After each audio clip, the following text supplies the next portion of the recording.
자, 오늘 수계와 관련된 이야기. 불교에서 수계라는 게 있어요. 수계라는 거. 그래서 신도는 5개를 받고, 신도 5개. 신도 5개, 3이 10개. 10개. 3이 10개. 그 다음에, 비구 250개, 비구니 384개. 이렇게 있는 거고,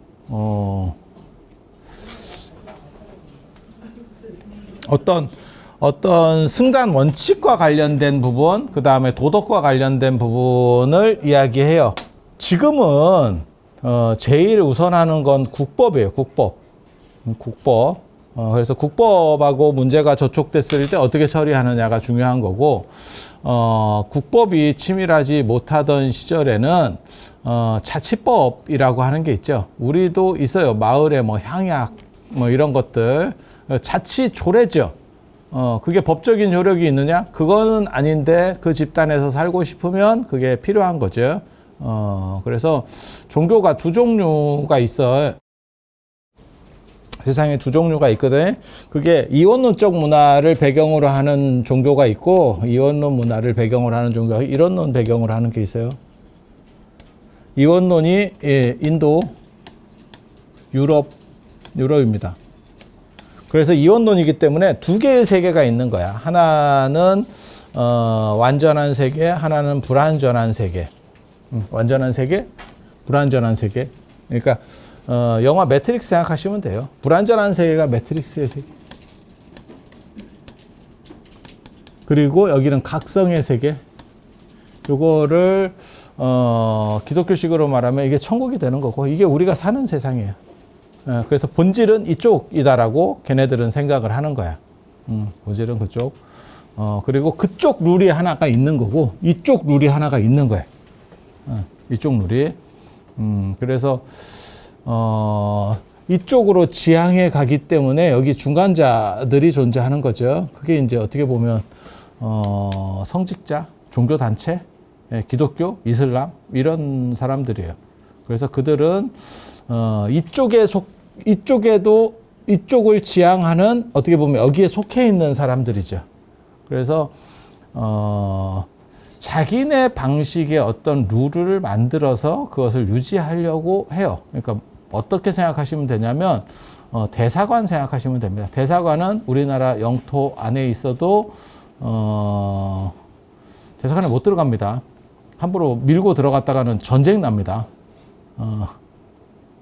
하기사 뭐 그렇게 해도 이스라엘은 대사관에 있는 데를 막 날려버리대. 진짜 이스라엘은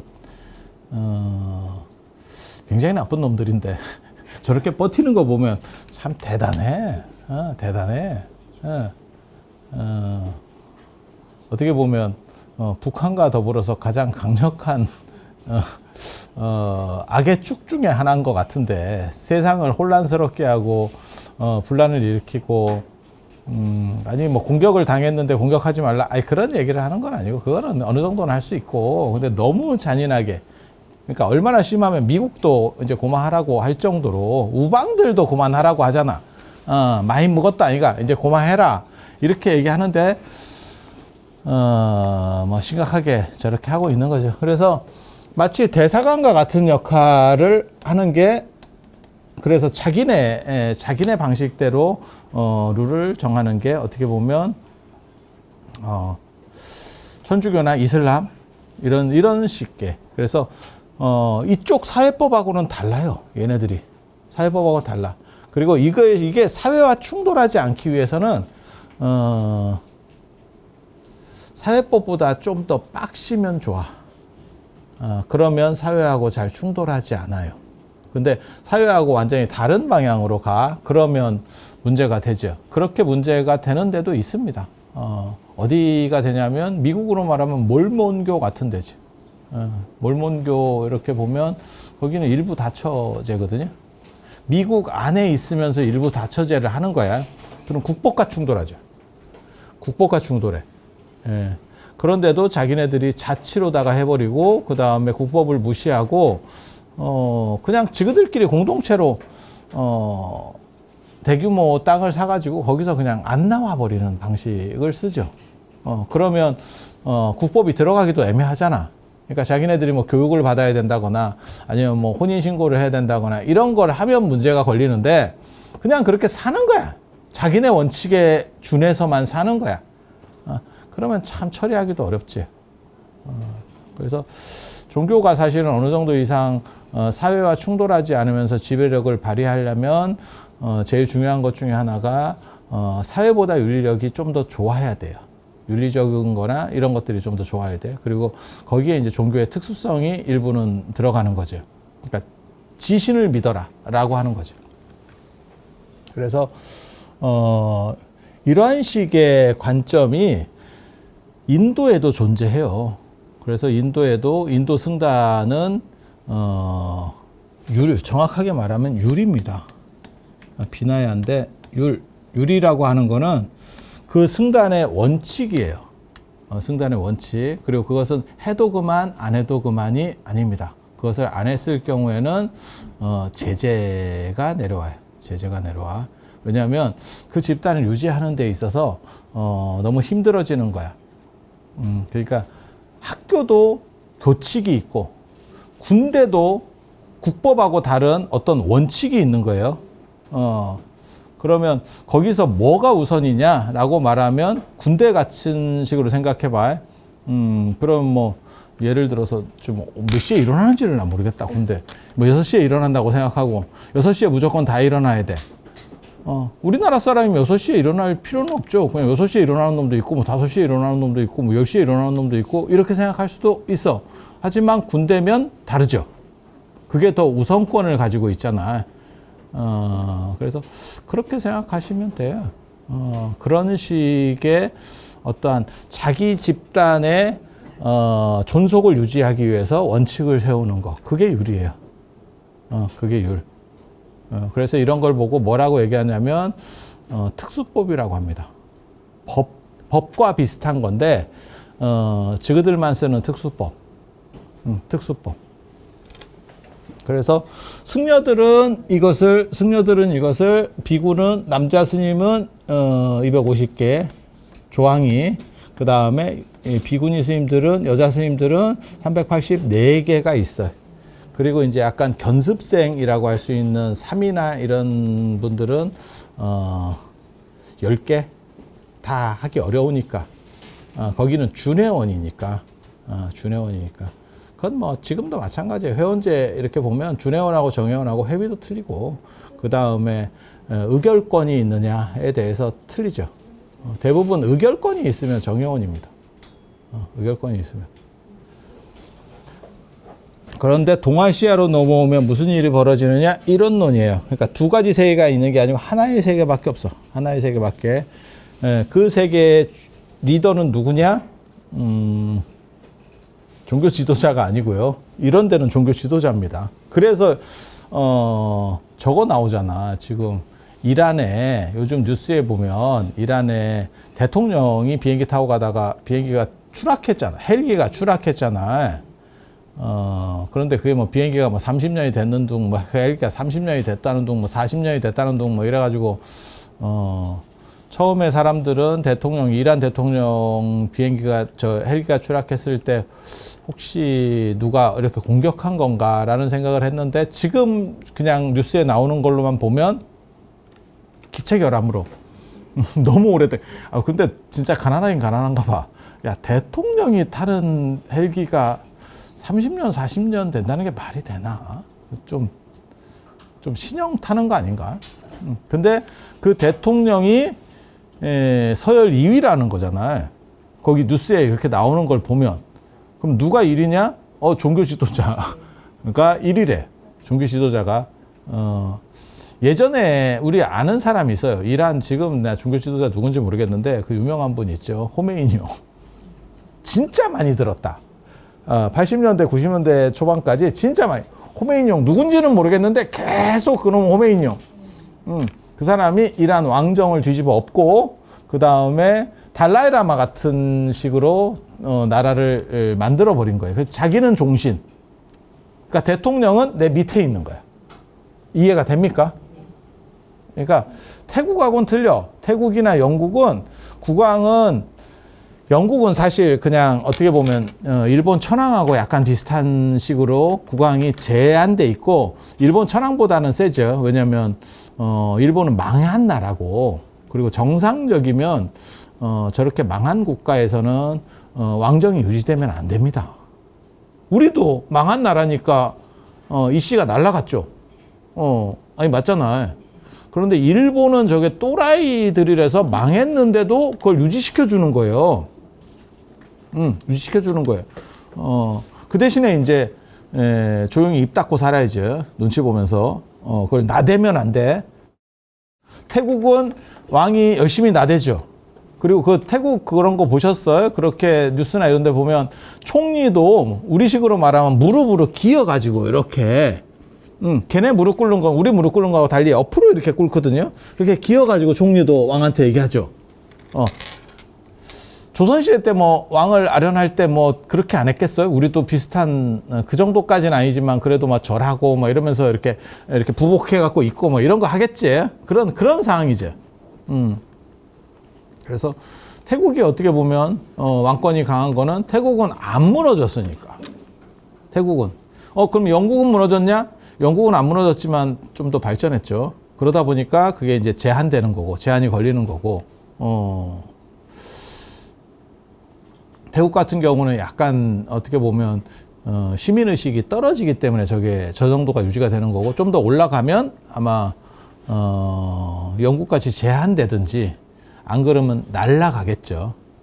혁명이 일어나면서 날려버리겠죠.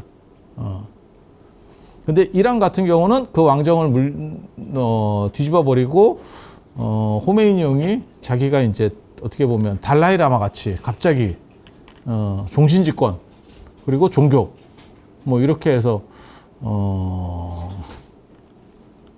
등장을 하는 거잖아요. 그래서 그 종교 수장이 최고 위에 있고 그 밑에 대통령이 있다는 거잖아요.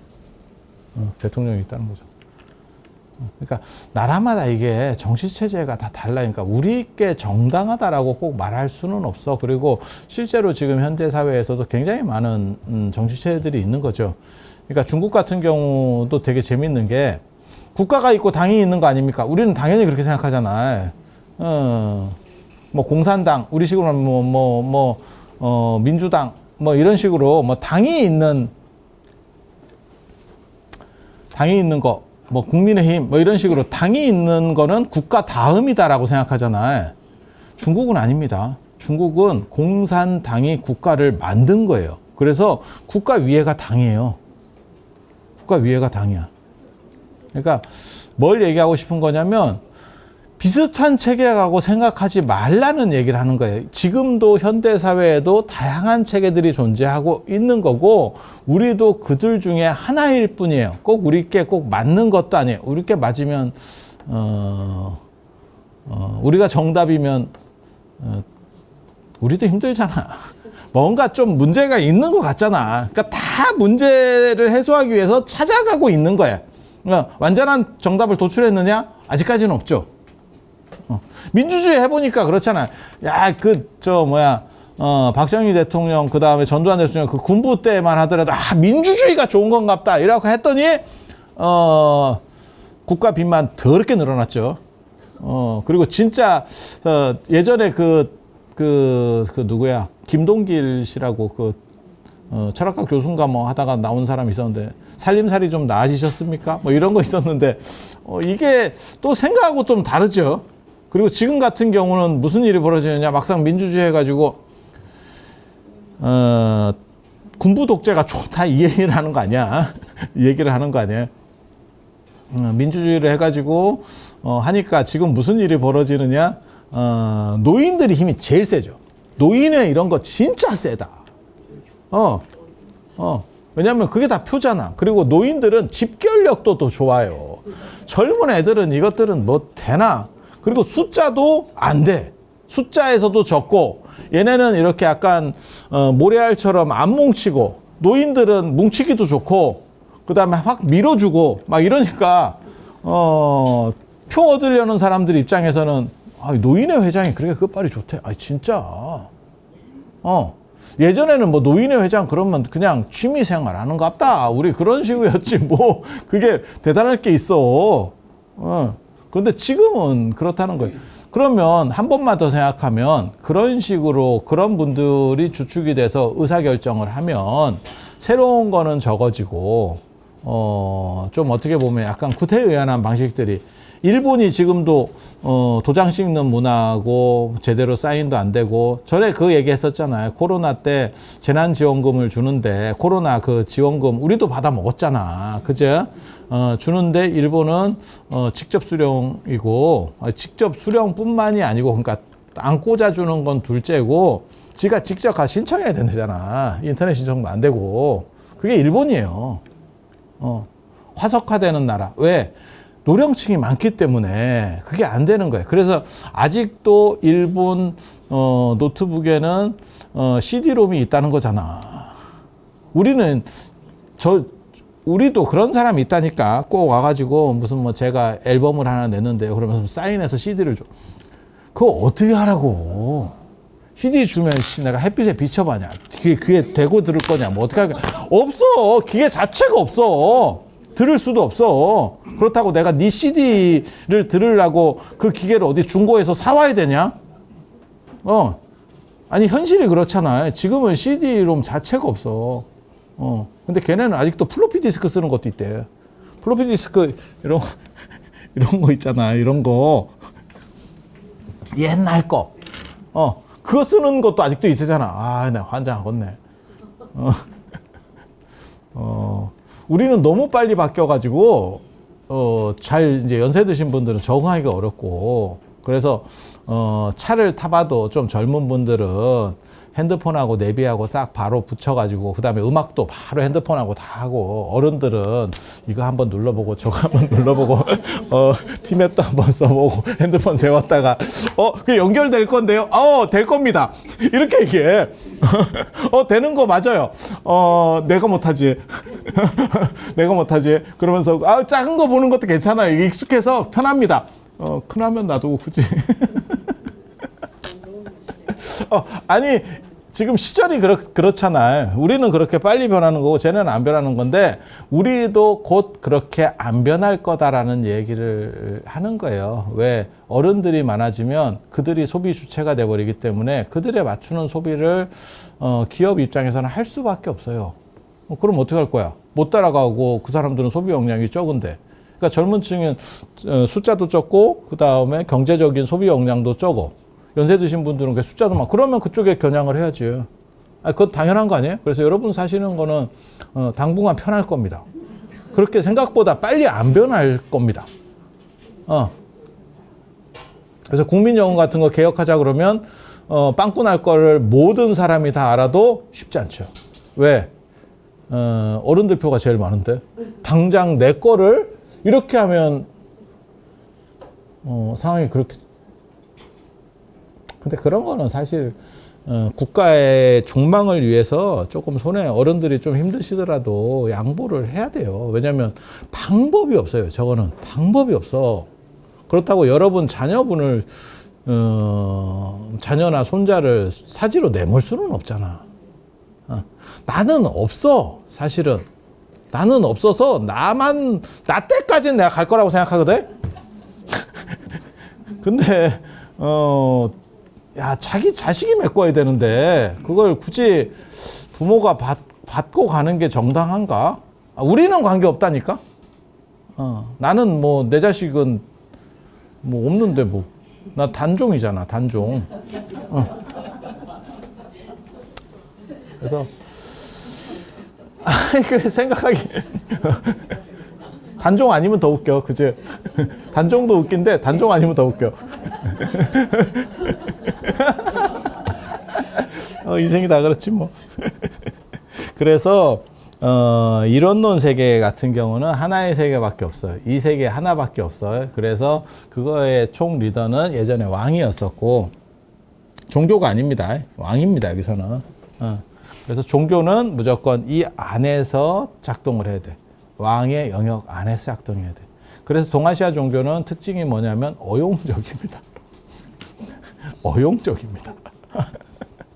유교도 그렇고 불교도 그렇고 갑자기 이렇게 되게 재밌잖아. 우리 어저께 저 법주사 갔을 때도 제가 그런 얘기 했잖아요. 저희가 승군들의 어떻게 보면 굉장히 거점 중에 주요 거점 중에 하나였었다. 그래서 벽안각성, 뭐 사명당 이런 이야기들이 거기에 남아 있다더라. 그래서 언뜻 생각하면 당연히 국가가 위험할 때 종교도 나서야 되지 라고 생각을 할 수 있지만 그 국가가 불교를 열심히 패고 있었죠. 패고 있었는데 왜 저렇게 열심히 나섰을까? 에 대해서 생각을 해봐야 돼. 그래도 그거를 지키고 나서는 게 맞습니다 라고 생각하는 관점도 있을 수 있어. 그러니까 뭐하고 똑같은 거냐면 지금 현대 문제로 환원해서 시키면 저는 사실 뭐 자동차 수입 자동차에 관세 붙이고 이런 거를 별로 안 좋게 봅니다. 그냥 풀어주는 게, 내가 차에 대해서는 진짜 파격적인 얘기를 잘 하는데 그렇게 할 수 있는, 아마 종교인 중에서 제일 파격적으로 잘 말할 수 있는 이유는 내가 면허가 없어서. 나는 차로부터 자유로운 사람이기 때문에 누가 나를 저놈이 뭘 어떻게 하려고 가능성이 없습니다. 가능성이 없습니다. 그래서 자유롭게 얘기할 수 있는데 우리나라 정도 자동차 기술력으로 올라왔으면 관세를 없애는 게 맞다라는 생각을 해요. 관세를 없애고 그냥 경쟁하라고. 경쟁하라고. 더 안 좋은 차를 더 비싸게 탈 필요가 없어요. 그러면 우리 거 다 죽는 거 아닙니까? 살라고. 저 정도 힘이 있으면 이제는 거기서 살아남는다니까. 그러면서 한 단계 발전한다니까. 그러니까 우리가 아주 쩔이에요. 이러면 열면 진짜 죽어. 그때는 어느 정도 보호막을 쳐줘야 돼. 근데 현대자동차 정도면 전 세계 5위 자동차 메이커예요. 그렇게 약하지 않아. 그 정도면 풀어놔주면 살라고 노력해서 한 단계 끌어올린다니까. 근데 여기서도 이제 생각할 게 있어. 그래도 질이 떨어져도 국산을 사야 됩니다. 이렇게 생각하는 사람도 있을 수 있어. 근데 뭐하러 꼭 굳이 국산이어야 됩니까? 그냥 싸고 좋은 걸 사면 안 돼요? 참고로 말씀드리면 도요타가 전 세계적으로 가장 많이 파는데 이유는 싸고 좋아서예요. 아마 다이다이로 풀면 현대보다 싸게 들어올 수도 있을걸? 그러니까 우리는 왜 누구를 위해서 전 국민이 비싸게 사줘야 되는가에 대해 생각해 봐야 돼요.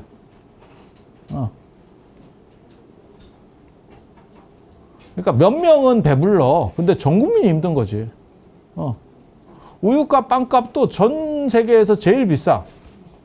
왜 몇 명을 위해서 전 국민이 힘들게 해야 되지? 라고 생각할 수 있는 거예요. 그러면 그냥 수입품을 쓰는 것도 괜찮다라는 생각. 딴 데서 벌면 돼. 모든 거를 다 어느 정도 맞추려고 하지 마. 그래서 그렇게 생각을 해보면 관점이 조금 사실은 달라질 수도 있는 문제들이에요. 그래서 국가가 주도적으로 불교를 패고 있었는데 그 국가를 위해서 계속 나서줘야 되느냐? 아니면 새로운 국가가 만들어질 수 있도록 바꿔야 되느냐? 이거는 민주주의나 이런 데서도 마찬가지예요. 무능한 정권이 계속 존속할 때 그 무능한 정권이라도 계속 유지할 수 있도록 힘을 실어줘야 되느냐? 안 그러면 차라리 그냥 때려치라고 하는 게 낫냐? 우리는 다 해봤죠. 이 나라는 진짜 민주주의 역사가 엄청나게 짧은데도 불구하고 다 해봤다. 하야도 시켜보고 법으로 잘라도 보고 자살도 하고 깜빵도 가고. 야, 진짜 이렇게 다양한 선택지를 두는 국가가 있나? 최고 권력자를 상대로 진짜 여러 가지 일들을 했어. 너무너무 많은 일들을 했어. 그래서 하야부터 자살까지. 아니면 갑자기 대통령 하다가 갑자기 간판으로 가. 와, 이거 진짜, 아니야. 누구를 비하하거나 누구를 편들어서 하는 얘기가 아니야. 너무 진기하다는 이야기를 하고 있는 거야. 너무 진기하다. 그래서 전 세계적으로도 또 굉장히 우리나라의 이 분야와 관련해서 주목하는 사람들이 굉장히 많습니다. 왜? 이상하잖아. 보통은 이렇게 안 돼. 그건 독재자들이나 아주 심한 경우에 이렇게 가는 거예요. 아, 맞네. 예, 현직에서 돌아가신 분도 있잖아. 이렇게 암살도 있었잖아. 와, 진짜. 그죠? 너무너무 특이하지. 한국 대통령사는 진짜 너무 좀 개인적으로는 다 옳고 그러냐를 떠나서 그냥 슬픈 겁니다. 이런 식의 대통령 문화를 가지고 있는 나라에 사는 게 약간 쪽팔려요. 쪽팔려. 그러니까 왜 그런 거 있잖아. 시시비비를 따져야 된다. 이렇게 할 수도 있고, 시시비비를 마치 그거는 너무 선을 넘는 거니까 거기까지는 하지 말자. 우리는 사실 그런 주의거든요. 그 사람도 다 잘못하고 털어내면 다 뭐 문제들이 있어. 그래도 사람을 너무 모욕적으로까지는 안 끌고 갔으면 좋겠다라는. 그래도 우리가 뽑아서 대통령이 된 사람이잖아. 그 생각은 있어요. 그 생각은. 그러니까 어느 당을 떠나서. 근데 지금은 너무 그런 게 치열하니까 그러면 민주주의도 잘 안 됩니다. 왜냐하면 뺏기면 감방을 가야 되거든. 그러면 조작을 하죠. 내가 안 가려면 내 편을 밀어 넣는데 협조를 한다니까. 그래서 그런 부분들이 있어. 그런 부분이 있어. 그래서 왜 승려들은, 조선시대 때 승려들은 국가에 충성을 하려고 했느냐. 그것도 국가가 부당하게 당신들을 대하고 있는데, 이게 사실은 왕의 영역 안에 종교가 존재하고 있었기 때문에 그래요. 종교는 왕의 영역. 여기서는 왕의 영역이 있고 종교는 이쪽 영역이고 이 중간재쯤에 존재하는 거예요. 현실에서는. 마치 대사관처럼. 그래서 요 안에 있어도 요 말을 안 듣죠. 왕 말을 안 듣죠. 그래서 왕과 교황이 충돌하고 이게 가능한 거죠. 그리고 저 이란 같은 경우는 오히려 종교가 이겨버린 거고. 그러니까 이란이나 저 티벳이나, 제가 티벳 같은 데를 이렇게 비판적으로 얘기하는 것 중에 하나가 뭐냐면, 그런 식으로, 그러니까는 종교가 최고 수장으로서 역할을 하잖아요. 나라가 다 골로 갑니다. 미안한 얘기인데. 예. 저는 정치는 기술이라고 생각하는 사람이기 때문에, 뭐 마음이 착한 사람일 수는 있어, 종교 지도자가. 그런데 그게 국제사회의 경쟁 구조에서 이익적 가치를, 국민을 위한 이익적 가치를 창출해내기가 굉장히 어려워요. 그래서 그거 한번 생각을 해보셔요. 저는 트럼프가 재밌는 사람이라고 생각은 하지만, 왜 트럼프를 미국인들은 지지하는가? 우리보다 2배나 잘 사는 미국인, 그 다음에 어떻게 보면 전 세계 최강 국가의 국민들이 미치지 않고서야 왜 저런 사람을 지지하는가? 저는 그 생각을 하거든요. 저 사람이 또라이긴 해도 미국을 위해서 직접적으로 이익을 줘. 진짜 양아치 짓을 하지. 우리한테도 바로 그러잖아. 주한미군 더 유지하고 싶으면 돈을 더 내라. 싫으면 빼고. 이게 협박하는 거거든. 너네 지금 우리가 빠지면 국방비가 훨씬 더 많이 늘을걸? 너네 자력으로 막으려고 하면, 그걸 안정된 정도, 그러니까 주한미군이라는 게 그 군사적인 것도 있지만 볼모라니까. 미군이 몇 명이 죽으면 미국은 개입을 할 수밖에 없었기 때문에, 볼모거든, 볼모. 그런데 그 볼모를 빼겠다는 얘기잖아요. 그러면 우리는 그거를 돈을 더 많이 들여서 무기를 첨단화시켜서 막아야 되고, 그 돈이 더 많이 들걸? 이라고 협박하는 거죠. 진짜 양아치지. 그러니까 약한 사람이 도움을 구하는 게 아니고 센 놈이 토할래 맞을래 뭐 이런 거거든. 진짜 안 좋은 행동인데, 그건 우리 맞는 입장이고요. 미국 입장에서는 1조라도 벌잖아. 아니 미국 국민 입장에서는 어때? 괜찮은 거 아니요? 지금 미국이 뭐 트럼프만 그런 것도 아니고 지금 바이든도 그렇게 나오잖아. 미국에서 장사하고 싶으면 공장을 미국에다 쳐. 인건비가 비싼데요? 그건 네 사정이고. 아니 그렇게 나오잖아. 계속. 그래서 우리 삼성도 거기 가서 짓고 있고, 야 우리 지금 애들 취업 자리도 없는데 왜 거기다 공장을 지어? 아니 맞잖아. 지금 애들이 잘 안 되고 있는데 근데 두드려 맞으려니까 가는 거 아니오.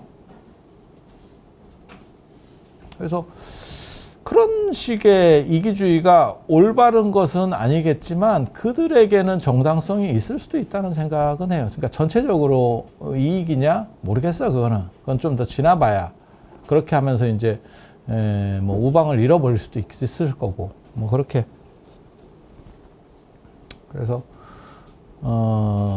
그렇게 현대사회가 지금 그런 식으로다가 다 패권화되고 있는 상황에서 중국은 중국대로, 러시아는 러시아대로, 미국은 미국대로 저러고 있는데, 종교 지도자가, 야, 그 사이에서 우리 좋은 말 하면서 삽시다 라고 했을 때 어떤 놈이 들어? 그러니까 제가 티벳 같은 데를 비판하는 이유가, 그거는 안 돼. 미안한 얘긴데. 우리도 꼭 그런 거 있어요. 저 같은 경우도 꼭 그런 경우 있어. 그러니까는 뭐 물건을 이렇게 샀는데 상태가 걔가 올려놓은 거랑 달라가지고 뭐 반품하려고 하고 뭐 이렇게 비대면일 때는 아무 문제가 없는데 대면인 상황이 벌어지면 어떤 일이 벌어지냐면 스님이 뭐 그렇게 자비스럽게 하셔야지 굳이 그렇게 그런 때는 또 자비야. 야 네가 사기쳤잖아. 그 말이 여기까지 나오는데 차마 말을 못하는 거예요. 그런데 경쟁사회는 그런 일들이 비일비재해요. 밑장 빼기가 비일비재하다고. 정의나 도덕으로 이기는 게 아니에요. 그러니까 티벳은 계속 저러고 있는 거예요. 정확하게 말하면. 그렇게 했기 때문에 나라가 망했는데 쫓겨나서도 왜 개선되지 않느냐? 너희들이 그냥 그러고 있으니까. 문제가 있다라고 생각하면 바꿔야지. 우리도 바꿨잖아. 조선이라고 하는 나라가 문제가 있으니까 우리가 그 조선을 날렸고, 우리가 날린 건 아니지만, 우리가 다시 복구시켜줬냐? 아니죠. 좁혀버렸죠. 진짜 이승만 대통령이 진짜 그건 굉장히 잔인하게 했어. 전주 이씨들을 완전히 그냥 집에서도 못 살게 했죠. 집도 뺏어버렸죠. 그게 낙선제잖아. 다 뺏었잖아. 그래서 뭐 반값을 주고 뺏은 것도 아니고. 아니 계속 대대로 제가 창덕궁에 살고 있었는데요. 그건 네 생각이고 그거 갑자기 문화재니까 너 나가. 뭐 이거잖아. 야 그러면 그게 한 번만 바꿔 생각하면 되게 재밌는 생각이에요. 통도사가 세계문화유산에 들어갔으니까 너네 나가. 야 그게 성립이 되냐? 우리가 대대로 살고 있었는데 경복궁이나 창덕궁에서는 일어난 일입니다. 또 나가. 그때 국민들이 나서서 막아줬어? 아무도 안 막아줬어. 왜? 너네 때문에 우리가 얼마나 힘들었는 데가 있었기 때문에. 우리 국민들이 얼마나 힘들었는데. 그래서 사실은 그렇게 가는 게 맞다라고 생각하는 거예요. 티벳도. 그렇게 해서 비판적으로 가고 좀 더 유능한 정부들이 들어섰으면 사실은 50년대에 망명정부로 나왔어도 어느 정도 이상 성공할 수도 있어요. 성장할 수도 있는데 계속 이렇게 갈 수밖에 없는 거는 마치 일본의 잃어버린 30년처럼 계속 이러고 가는 이유는 그게 종교 지도자가 최고 의사 결정권을 가지고 있어서 그래요. 그래서 잔인할 때 아니면 그럴 때 치고 못 나가. 치고 나갈 수가 없어. 우리도 마찬가지다. 아유, 내가 나같이 이렇게 약간 소란스러운 거 좋아하고 시끄러운 거 좋아하는 사람도 뭐 공사 같은 거 이런 거 걸리잖아. 그래가지고 무슨 뭐 방수를 하고 이렇게 하고 그러면 그놈이 대충 해놓고 또 튀고 이러면 가서 뭐 힘들어요. 아니, 현실이 그렇다니까. 그래서 이 두 가지 룰이 약간 달라요. 그래서 인도 같은 데는 승려들에게 있었던 그러한 율이라고 하는 것은 그 조직, 그러니까는 이 사회와 율이되어 있는 이 조직을 유지하기 위한 원칙이에요. 그래서 거기에는 법칙과 같은 징벌 조항이 있는 거고, 그리고 요것과 비슷한 것 중에, 율과 비슷한 것 중에 계라고 하는 게 있어요. 그래서 계율이라고 흔히 쓰는데, 요 계라고 하는 거는 이건 시라 이렇게 이제 하는데, 이거는 도덕적 품성을 도양하는 거예요. 그러니까 사람이 법 없이도 살 수 있다라고 하는 것도 있어. 법을 어기는 건 나쁜 놈이에요. 이 법치국가에서 법을 어긴다고 하는 것은 올바르지 않은 겁니다. 하지만 법을 안 어겼다 그래서 그 사람이 도덕적이냐? 그렇진 않죠. 그러니까 우리도 이렇게 보면 사실 사람이 살다 보면 여러 가지 품성들을 갖춰야 하는데, 주변에도 있어. 그러니까 오늘 아침에도 사실 그런 전화로 왔다 갔다 하고 있었는데, 자기는 어떤 일이 있을 때 양보를 받았으면 좋겠다라고 생각을 하고, 자기가 그렇게 해야 될 상황에서는 나는 내 할 도리를 다 했다로 나오는 사람들이 있어. 피곤하죠. 아니, 그 사람이 룰을 어기는 건 아니야. 약간 피곤해. 뭔 얘기인지 아시겠어요? 그래서 이 도덕이라고 하는 게 기준으로 잣대로 딱 정해진 것은 아니지만, 율이라고 하는 건 어떤 법과 같은 거고, 이거는 도덕이거든요. 주변을 밝히고 내 품성을 도야하는 그런 거예요. 그래서 신도들에게 주는 계율은 사실은 이 도덕룰이에요. 도덕적으로 네가 어떻게 잘 살. 그리고 이렇게 도덕을 강조했을 때 좋은 점 중에 하나는 내가 스스로 따뜻해진다라고 하는 부분이에요. 그러니까 내가 맑아진다라고 하는. 그러니까 상대에게 무엇을 해줬다. 그건 둘째치고 내가 할 만큼 해서 나의 도리를 다 했다. 그것에서 얻어지는 떳떳함입니다. 그래서 그게 갖춰지면, 저도 사실은 이게 잘 안 돼. 내가 따뜻하다라는 평가를 잘 못 듣거든.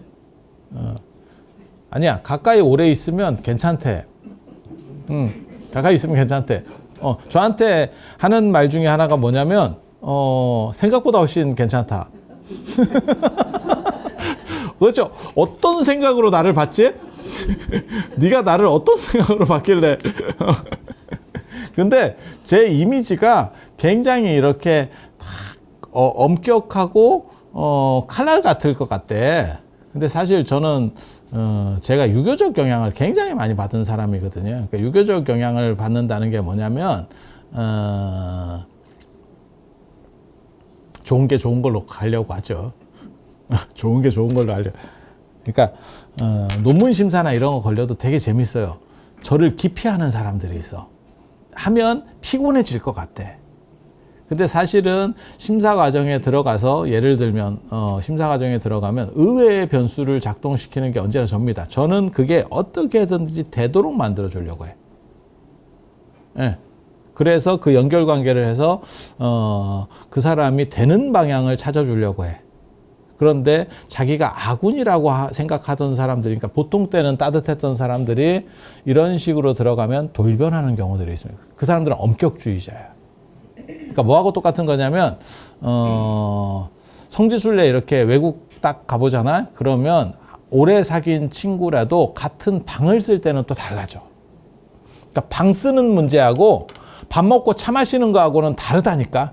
밥 먹고 차 마시는 거를 한 5년을 했는데 너무 잘 맞아. 근데 방을 써보니까 한 이틀 쓰니까 미치겠는 거야. 이해가 됩니까? 그러니까 사람이 따뜻한 사람인데도 학문적으로는 굉장히 까탈스럽게 나오는 사람이 있어. 보통 때는 따뜻해. 근데 우리는 보통 때는 지랄 같은데, 그런 거는 또 최대한 맞춰주려고 그래. 왜? 걔가 어떻게 보면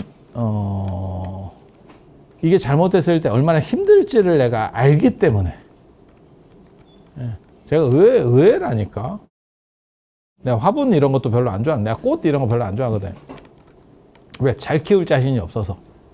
죽는 걸 별로 보고 싶지 않아서. 나 따뜻한 사람이라니까. 내가 유일하게 내 방에 저거 화분 하나 키우는 거 있는데, 이만한 화분.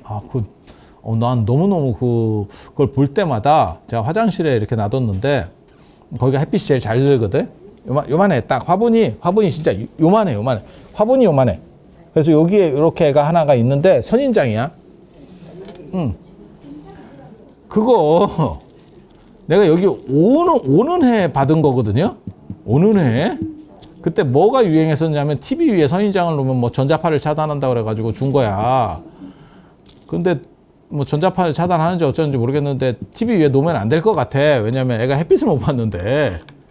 그래갖고 화장실에 가장 햇빛 잘 드는 데다 놓고 주기적으로 물을 주네. 야, 근데 흙이 없는데 어떻게 20년 동안 애가 살지? 아니, 그래도 뭔가 양분이라는 게 있어야 되는 거 아니야? 모르겠어. 아무튼 나보다 오래 살 것 같아. 지금 상태로 봐서는. 그렇다고 내가 분갈이를 해줄 것도 아니고 뭐 비료를 주는 것도 아니고 그냥 가끔 차가운 물을 줬다가 뜨거운 물을 줬다가 내가 손 씻다가 약간씩 이렇게 주는 것밖에 없는데 살아. 난 너무 기특해. 볼 때마다 이런 게 인생인가? 나 이런 생각하거든. 너도 진짜 힘들겠다. 그 좁은 데서 움직일 수도 없고 먹을 것도 없고 아마 그 안에 뿌리가 꽉 차 있지 싶어. 애가 좀 컸어요. 많이 컸어. 뭐라고요? 사랑으로 큰 게 아니고 방치로. 야생 같은. 그래서 내가 그런 얘기 하는데 너는 사막에 있는 거랑 똑같다고 생각해야 된다. 너 되게 힘들다. 그래도 바람은 안 불잖아. 내가 이렇게 위로를 해주거든. 맨 처음에 이만했어. 근데 지금 이만해졌거든. 되게 많이 컸어요. 자식이 되게 많이 컸어. 그래서 몰라. 그런 선인장은 모르겠는데 우리 저런 꽃 이런 거 있잖아요. 나 이런 거 별로 안 좋아해요, 사실. 왜? 죽는 게 우리는 생기라고 하는 거하고 변화라고 하는 거를 굉장히 좋아하거든요. 그러니까 그 주역이나 이런 데 보면 생생지덕이라는 게 있어요. 낳고 낳는 것이. 하늘의 마음은 무엇이냐?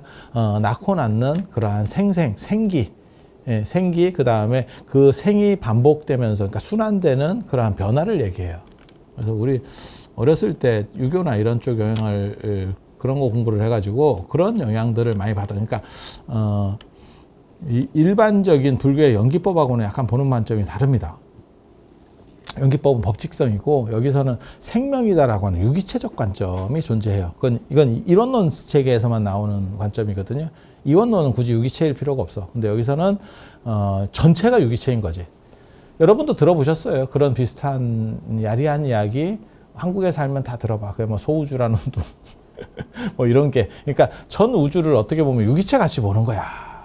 그리고 그 전체가 하나로 연결된 직소 퍼즐 같은 거지. 그래서 너와 나도 다 연결되어 있는 거죠. 그래서 이런 걸 보고 동아시아의 관계주의라고 하는 거고 전혀 관련이 없는 것 같지만 그 직소 퍼즐이 3,000개짜리 이런 퍼즐 같은 거 맞추려고 그러면 전부 그것들이 다 바뀌었을 때 아무 의미도 없고 사람도 없고 그냥 배경밖에 없어도 걔가 있어야 이 퍼즐이 다 맞춰지는 거예요.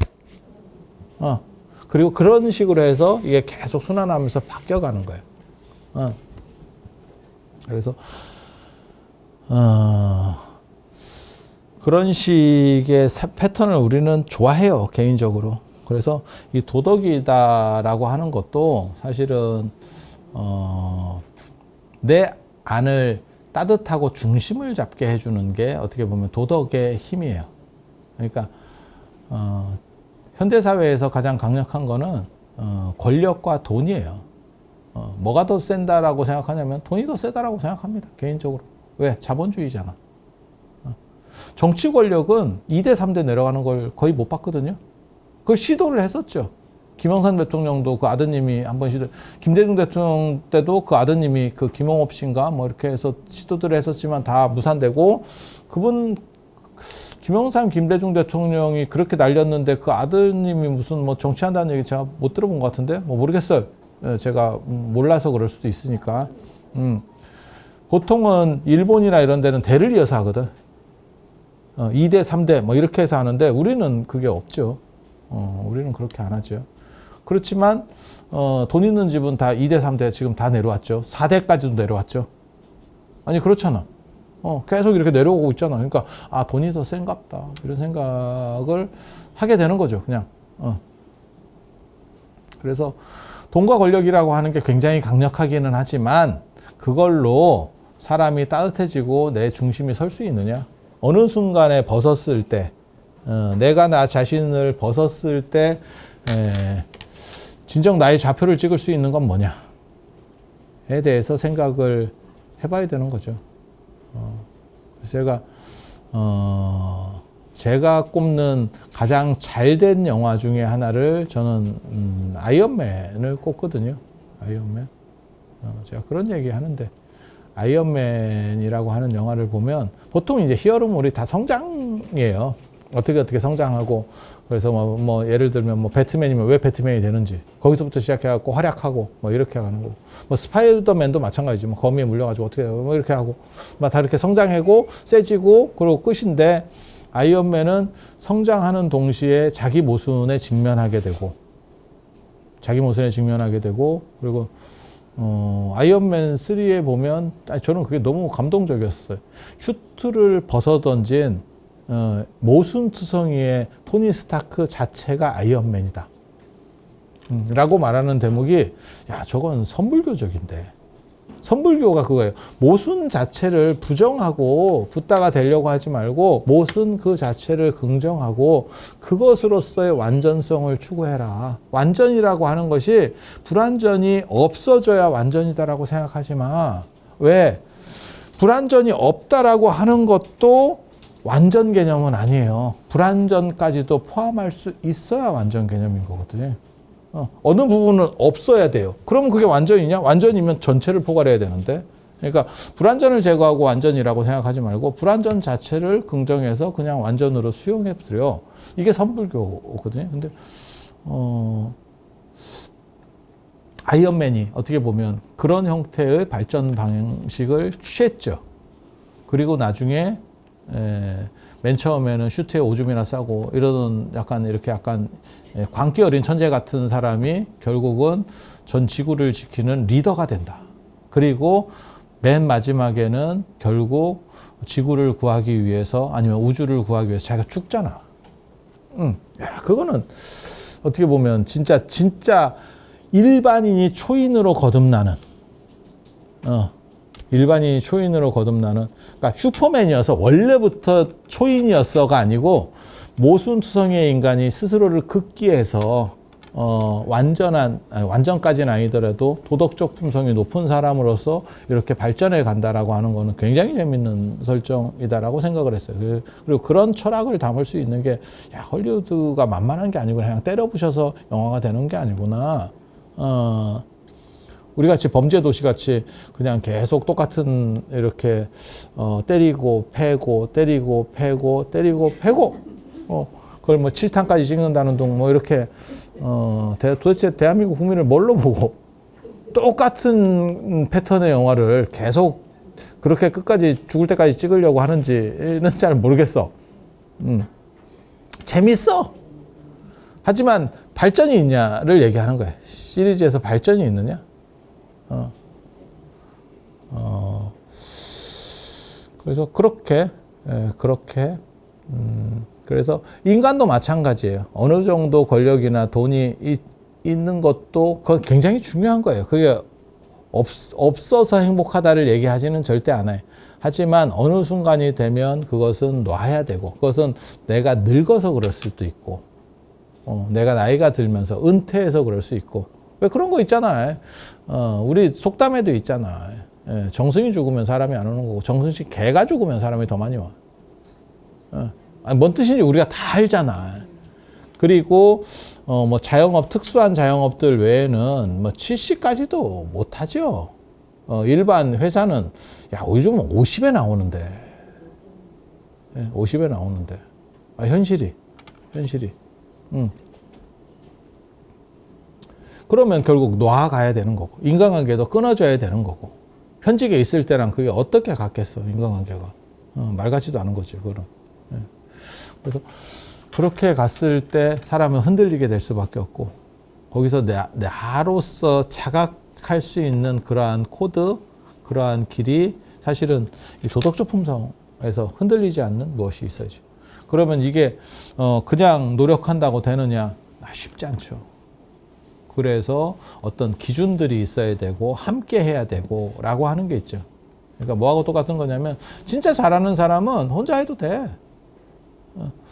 저도 어렸을 때 많이 들은 말인데, 네 방이 있는데 왜 독서실을 가려고 하느냐? 오락하려고 오락실 가려고 독서실 가고 싶었죠. 공부하려고 가려고 한 건 아니고.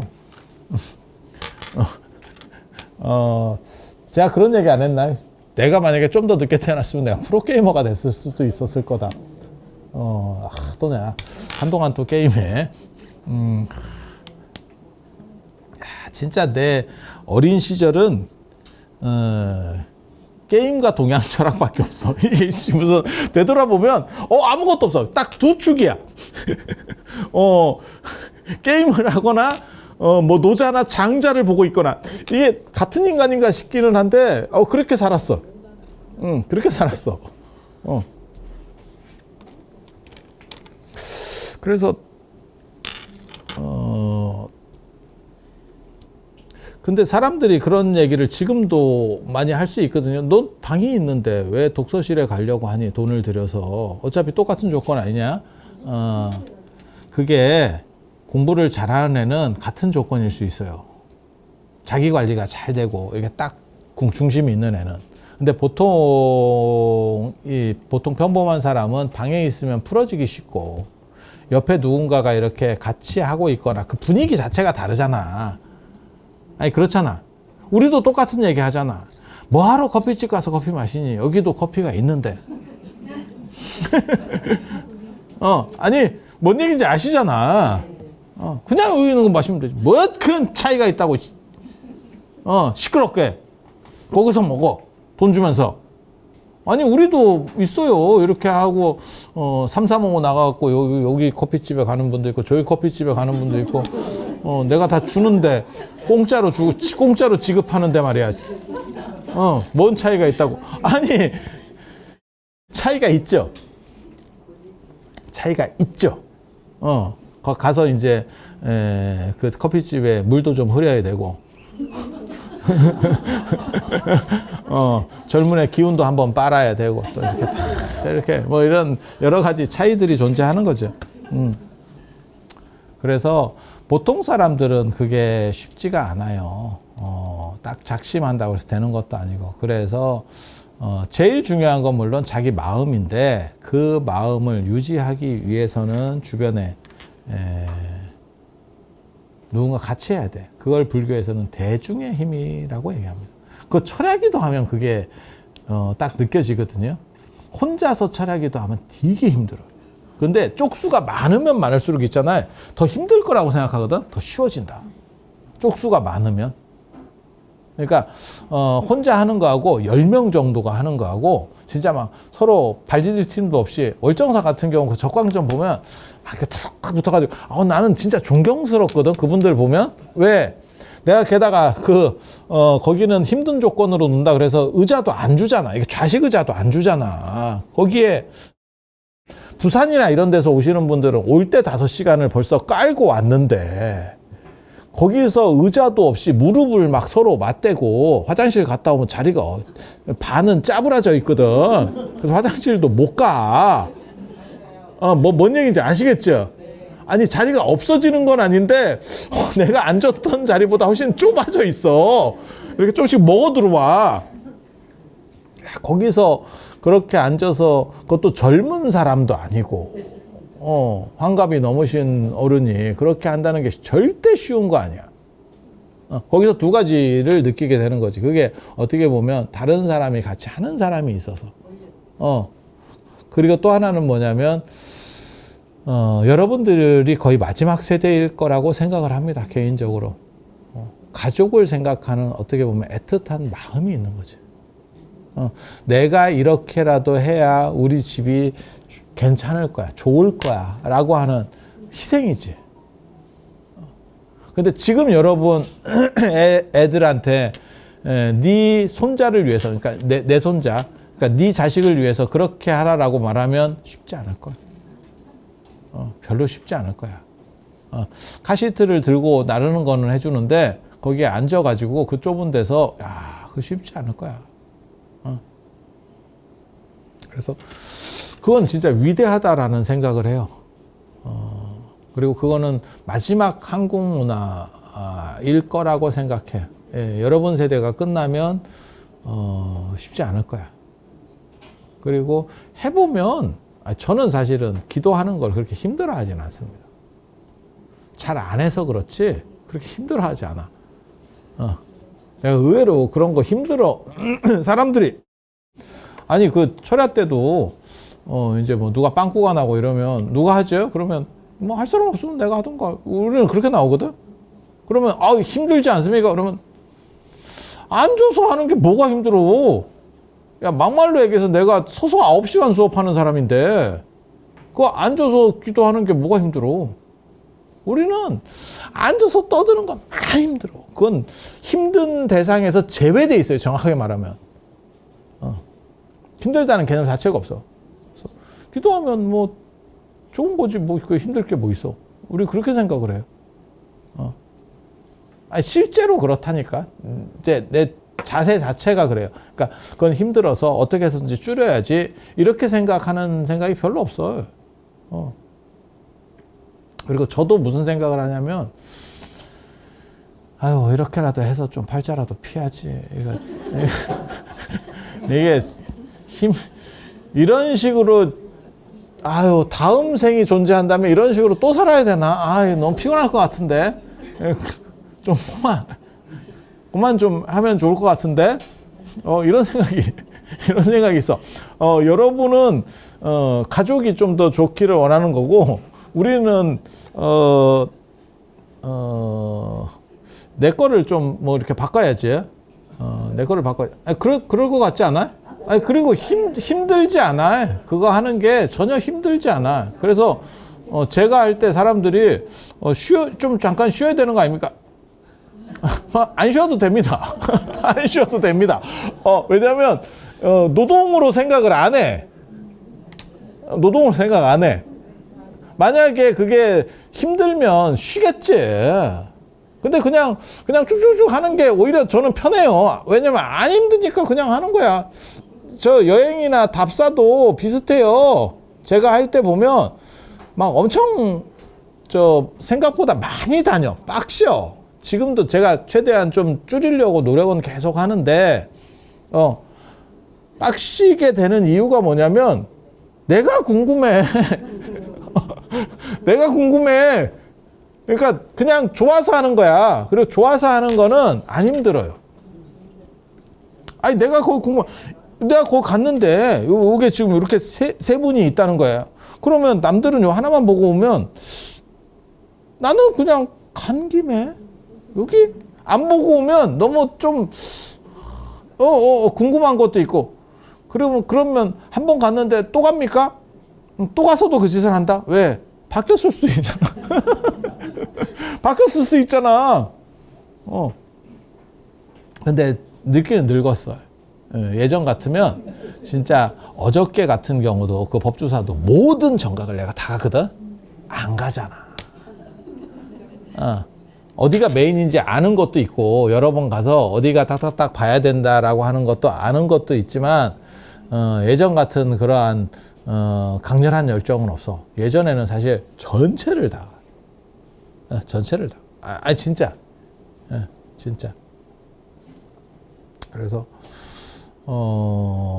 자기 스스로를 위해서 어떻게 보면 1차적으로 내 도덕적 품성으로 내 방어막을 형성해내는 거, 그게 개예요. 그게 개의 어떻게 보면 가장 큰 힘인 거고, 이것은 내 습관을 들이는 거기 때문에 살았을 때는 나쁜 에너지가 들어오는 것을 조금 막아주고, 그러니까 이게 도덕적 품성이 좋은 사람들이 지금도 나타나는 현상이에요. 구설수에 올랐을 때 눈에 안 보이는 방어막이 작동을 합니다. 그래서 누가 어떻게 저렇게 했다더라 이렇게 씹었을 때 도덕적 품성이 좋은 사람들은 그 사람 그렇게까지 안 했을 거야. 뭘 그랬겠노? 이렇게 나오지. 네. 그래서 제가 얘기하잖아요. 그거를 현대사회식으로 얘기하면 그냥 인터넷 용어로 얘기하면 까방권입니다. 까방권. 까임 방지권. 까임 방지권. 그래서 유재석이 어떤 문제를 일으켰다더라 라고 했을 때 문제를 일으킬 수 있어. 그랬을 때 사람들은 다 뭐라고 생각하냐면 그 사람은 그렇게 할 사람은 아니야. 일단 그렇게 하고 들어가는 거지. 그리고 좀 더 지켜봐 주는 거지. 그게 도덕적 품성이거든. 이번에도 계속 그런 뉴스들이 나오잖아. 뭐 대통령, 뭐 강형욱 뭐 이런 거,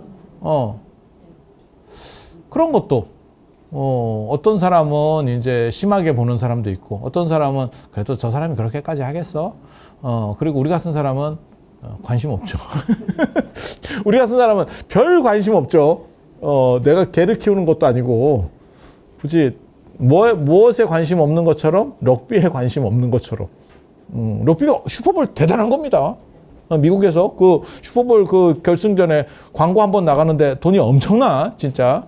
뭐 100억을 갖다 태워야 되네, 뭐 어떻게 그렇게 나오는데 우리 아무도 관심 없죠. 한국 사람들은 저게 뭐 하는 짓인가, 왜 애들이 뛰어댕기나 이러고 있는 정도죠. 그러니까 관심 분야가 다를 수도 있고, 그다음 관심 있는 사람 중에서 옹호론을 펼 수도 있고, 아니면 부정적 의견을 펼 수도 있고, 그건 그 사람이 어떻게 살았느냐와 관련되는 거예요.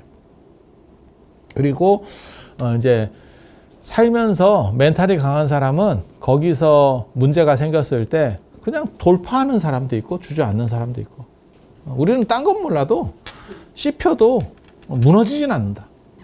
그거는 내가 장담한다. 그리고 나는 왜 멘탈이 강한가 라고 물어보면 다른 사람이 씹는 거에 별 관심이 없어요. 너네가 씹어도 나한테 안 들어와. 내 귀에 잘 안 들어와. 내가 바빠. 내가 지금 질주를 하고 있는데, 쉽게 말해서 달리기를 하고 있는데 옆에서 누가 떠들어, 응원을 해, 아니면 씹어, 안 들려. 전력 질주하고 있으면 잘 안 들린다니까. 그런 거예요, 그런 거.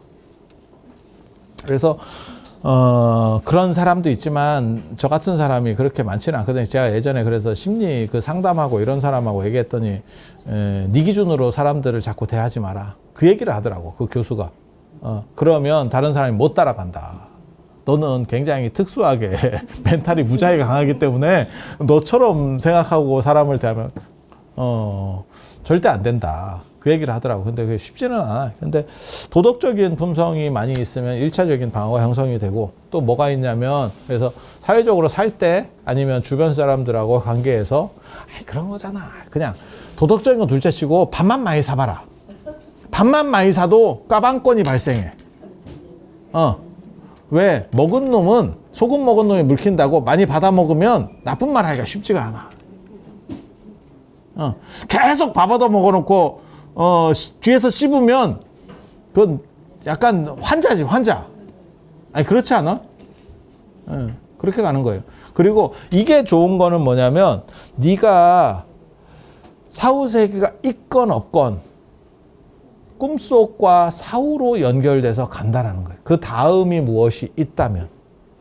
그러니까 그게 내 성격이 되면 꿈속에서도 그것은 작동하고. 그래서 제가 그 얘기 하잖아. 꿈속에서 가족이 바뀌고 내 얼굴이 바뀌어도 인지를 못하는데 내 습성은 그대로 존속한다. 그리고 만약에 그게 사후가 있다라면 꼭 뭐 있다 없다 이렇게 얘기는, 이거는 뭐 증명이 되는 건 아니니까 말하지 못하지만, 그 에너지가 상속돼서 또 다른 에너지로 흘러간다면 그 기질이 가장 본류에 있는 거죠. 그래서 그거는 넘어가는 거예요. 그리고 개인적으로는 그 생각은 해요. 뭐 윤회가 있다 없다를 떠나서 에너지가 사라지진 않잖아. 우리가 과학적으로 주소 들은 바에 의하면 에너지 보존의 법칙이라는 거, 그러니까 다른 식으로 약간 변형되는 거지. 내가 죽었다 그래서 내 에너지가 완전 없어지지는 않을 거 아니야. 그러면 또 다른 방식으로 상속되겠지. 물이 증발했어요. 그러면 야 여기서는 증발했지만 어딘가에는 있겠지. 뭐 구름으로 뭉쳐 있건지 뭐 어디 비로 내리든지 그렇지 않을까? 그런 식으로. 그래서 꼭 내 정신으로 상속할지는 모르겠지만 그 기질은 흘러가겠지. 그래서 그 기질들이 가벼우면 좀 더 가벼운 것들끼리 모여 있는 대로 뭉치게 되고, 좀 혼탁하면 혼탁한 쪽으로 뭉치게 되고, 그거를 유교에서는 청탁수박이라고 그러거든요. 청탁수박. 그래서 이 세상이 맨 처음에 만들어질 때 맑은 기운들은 뭉쳐서 하늘이 되고, 좀 탁한 기운들은 뭉쳐서 땅이 됐다. 언뜻 보면 그냥 지어낸 것 같은데 과학적으로도 좀 상당히 어느 정도는 일치하는 말이죠. 왜 단단한 것들이 이렇게 충돌해가지고 이렇게 덩치가 커지면 지구가 된 거잖아. 지구는 어떻게 만들어졌느냐? 아니 그냥 이렇게 돌멩이들끼리 이렇게 하다가 충돌하고 그래갖고 우리 찰흙 붙이듯이 이렇게 덩어리가 커져가지고 지금 만들어진 거잖아. 아니 맞잖아. 그러다가 너무 센 게 달 같은 게 와가지고 지구랑 박치게 하면 터질 수도 있고. 그러면 뭐 화성의 고리 뭐 이런 것처럼 이제 이렇게 이 태양계에도 그 고리 있잖아. 이런 파편들 고리. 그게 만들다가 한번 깨져가지고 그게 이제 다 파편만 남았다는 거잖아. 그리고 거기서 이제 또 댕아리 좀 우두머리가 있어가지고 좀 센 놈이 있으면 걔가 이렇게 쫙 돌면서 쭉 당기면 뭐 달이나 이런 게 하나 아니 맞잖아. 그렇게 순환되겠지. 그리고 그렇게 만들어지는 게 땅이래. 그래서 좀 탁하고 무겁고 이런 것들은 뭉쳐서 땅이 되고, 그 다음에 맑고 좀 깨끗한 것들은 모여서 하늘이 되고, 뭐 이렇게 됐다는 거예요. 그래서 우리도 도덕적 품성을 가지고 내 스스로를 맑혀서 그러면 하늘같이 될 거고, 그렇게 해서 그들이 어떻게 사는 또 다른 정신세계가 있으면 그게 천상이 되는 거고, 극락이 되는 거고, 좀 상태 매롱이 되면 이제 좀 힘든 쪽이 되는 거고, 그렇게. 그래서 꼭 이걸 믿어라가 아니고 그냥 합리적으로 생각해 봐도 그 정도는 투자할 필요가 있다. 그래서 제가 늘상 얘기하는 거 있어요. 남을 위해서 보여주기 위해서 무엇을 하는 게 아니고 내 스스로를 맑히려고 투자를 하는 부분은 그 공덕 갚음이 지금 나에게 있다. 그래서 그런 게 수계예요. 그래서 오늘 이 정도 말씀드리고 다음에 또 다른 이야기로 찾아뵐 수 있도록 그렇게 하겠습니다. 자, 들어서 감사합니다.